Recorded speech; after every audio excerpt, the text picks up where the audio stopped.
New report is warning that gas prices here locally and across California may rise up to 75%. December 15th, 2024. A pipeline carrying 100,000 barrels of crude oil every single day shuts down in California, permanently. 24 hours later, gas stations in Las Vegas see price spikes. Then Reno, then Phoenix. This isn't a coincidence. California's gas crisis just crossed state lines. And if you live in Nevada, Oregon, Arizona, or Washington, what happens next will hit your wallet harder than you think. This is the domino effect, and it's already started. Let me give you the facts as they stand right now. First, the San Pablo Bay pipeline. For 70 years, this 300-mile artery carried crude oil from Bakersfield oil fields to Bay Area refineries. On December 15th, it stopped flowing forever. The operator, Crimson Midstream, was hemorrhaging $2 million in losses every month. They couldn't sustain it, so they pulled the plug.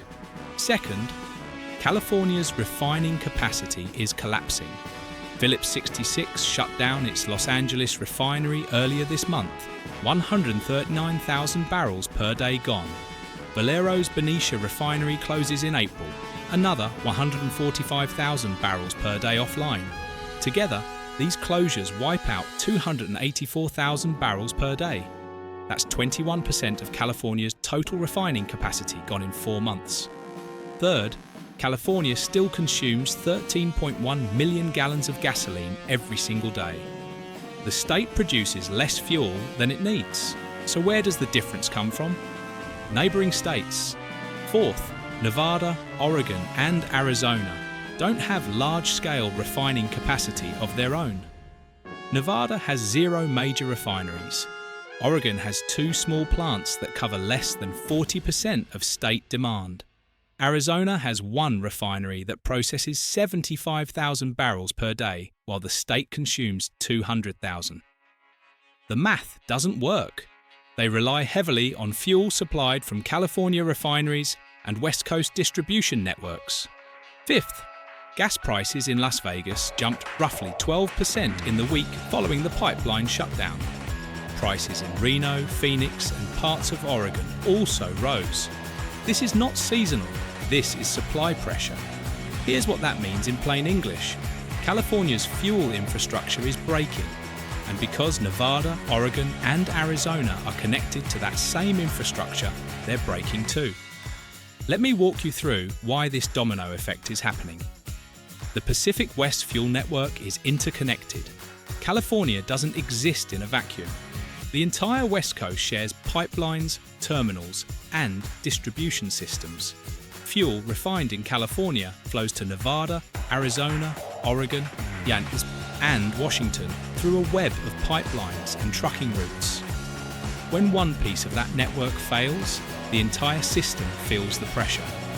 Think of it like a water main. If the biggest pipe breaks, every house connected to that pipe loses pressure. California's refineries are the main pipe. Nevada, Oregon, and Arizona are the houses downstream. The Kinder Morgan pipeline system connects California refineries to terminals in Reno and Las Vegas. When California refinery output drops, less fuel flows through that pipeline. Terminals in Nevada receive smaller shipments. Gas stations have less inventory. Prices rise to ration the available supply. These states have minimal refining capacity of their own.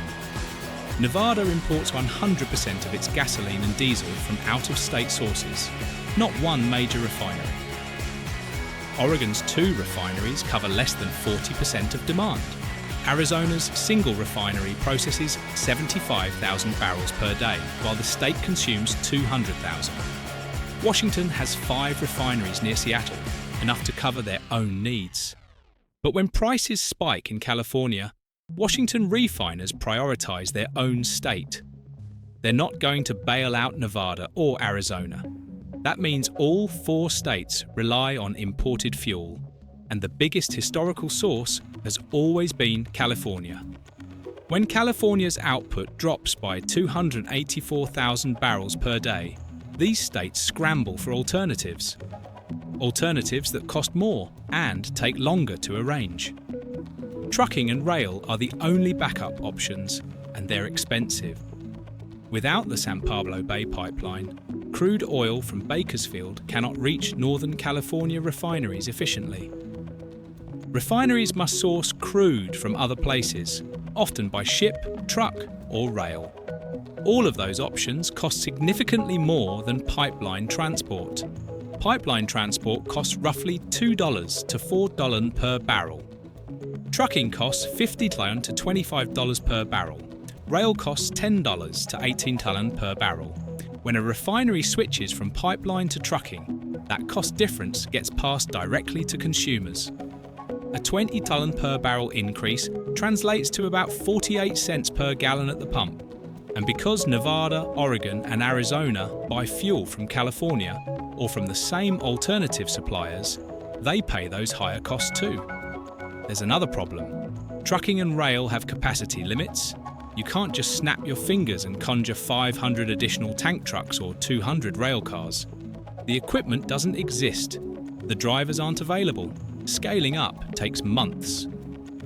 And even then, it's not enough to replace a pipeline that moved 100,000 barrels per day. Arbitrage and market pressure push prices up everywhere. If California prices spike to $6 per gallon, while Nevada sits at $4.50, traders buy fuel in Nevada and truck it to California for a profit. But when traders pull fuel out of Nevada to sell in California, Nevada's supply drops. Lower supply means higher prices. California's crisis creates market pressure that spreads through the entire region. This isn't theory. It's already happening. Reports from Nevada fuel terminal operators indicate that wholesale buyers from California have been purchasing Nevada inventory and trucking it west. Las Vegas terminals that normally hold 7 days of inventory are down to 4 days. Reno is worse.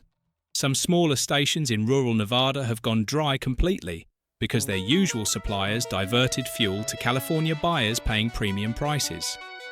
More closures are coming, and nobody has a backup plan. Phillips 66 already shut down in Los Angeles. Valero closes in Benicia this April. Combined, California loses 284,000 barrels per day of refining capacity in less than 6 months. But here's what nobody's talking about. Marathon's Martinez refinery is struggling financially. If Marathon decides the numbers don't work, they could announce a closure with minimal warning. That's another 60,000 to 80,000 barrels per day at risk. When those refineries close, California's fuel deficit gets even worse. The state already imports about 10% of its gasoline from overseas and other states. After April, that number could jump to 20% or higher. And here's the kicker. No new refineries are being built. Not in California, not in Nevada, not in Oregon, not in Arizona. Permitting a new refinery takes 10 to 15 years minimum. No company is willing to invest billions of dollars in infrastructure that might get regulated out of existence before it even opens. The supply is shrinking. The demand isn't. Let me tell you who gets hit hardest when this domino effect accelerates.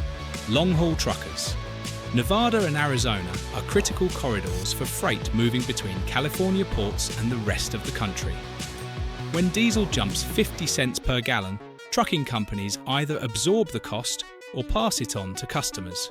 Either way, the price of everything you buy goes up. Tourism-dependent workers. Las Vegas runs on tourism. Visitors drive from California, Arizona, and Utah. When gas prices spike, discretionary travel drops. Fewer visitors mean fewer tips for casino dealers, servers, and hotel staff. Reno faces the same pressure. Lake Tahoe tourism suffers when Bay Area residents can't afford the drive.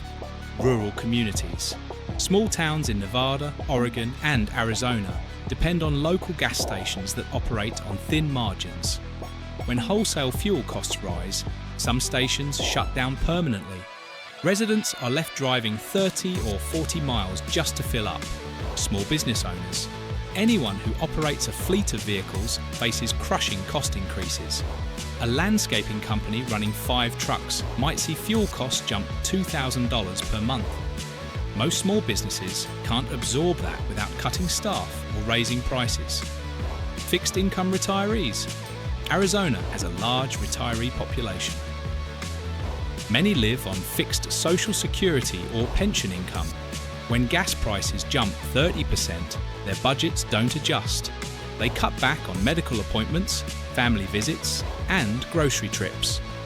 Let me give you 3 scenarios for how this plays out. In the best case, California finds alternative crude sources quickly. Nevada, Oregon, and Arizona see modest price increases, maybe 10 to 15 cents per gallon, but supply remains stable.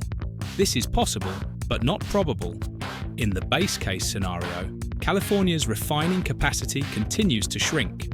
Nevada, Oregon, and Arizona see gas prices rise 20 to 30 cents per gallon by mid-2025. Supply remains tight, especially during summer driving season. California gas prices average around $6 to $6.50 per gallon. Nevada and Arizona follow at $4.50 to $5. This is the most probable outcome. In the worst-case scenario, another unexpected refinery goes offline. California loses 30% or more of its refining capacity. Panic buying starts. Gas prices in California spike to $7, $8 or higher. Nevada and Arizona face acute shortages. Gas stations run dry for days at a time. Rationing discussions begin. This is low probability, but not zero. If you live in Nevada, Oregon, Arizona, or California, here's what you can do right now. Monitor local gas prices daily. Follow refinery news closely. Time your fill-ups strategically. Reduce unnecessary driving. Prepare for potential shortages in rural areas. Keep your tank above half. Pressure your state representatives for transparency. And avoid panic buying. California's gas crisis is not California's problem anymore. It's Nevada's problem. It's Oregon's problem. It's Arizona's problem. And it's getting worse. The dominoes are falling. The question is, how many more fall before someone finds a way to stop them?